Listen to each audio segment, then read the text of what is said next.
Dapat? Oh, dapat apa? Dapat apa? Dapat kad auto. Wah, kita dapat kad. Hai, Assalamualaikum. Hari ni kita nak buka hand card. Ini kad Han yang kita jumpa time hari pertama. Tournament Papa Tula Festa. Fafazola kan. Okey, ni yang pertama kita jumpa. Kita jumpa dua. Mana satu lagi? Tunjuk sikit. Ini. Ya. Dah koyak. Dah terkoyak pula depan dia. Okey, so ada dua kita jumpa. So kita hari ni kita nak unboxing. Okey, dah cukup dah. Dapat? Oh, dapat apa? Dapat apa? Dapat kad Ultraman.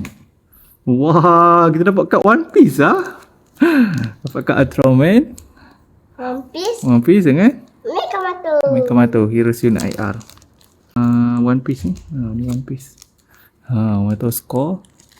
Lepas tu Ottoman swing. Ultraman. Tebalnya Ultraman ni. Dia ada berapa kad dalam ni? Dia ada berapa kad dalam ni? 5 ke? Oh, ada 12. Ada 12 kad kat dalam ni. Kita lihat ada 12 kad. Banyak ni. Ni One Piece ada berapa kad? Tak tahulah. Okay, tak apa. Nanti dulu. Okay.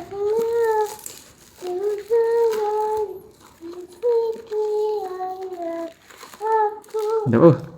Wah. Dapat One Piece satu lagi. Ni One Piece. One Piece. Dapat apa nama ni? Ultraman. Ottoman. Dengan dapat pack Blazing Frost. Sineka. AR. Ya,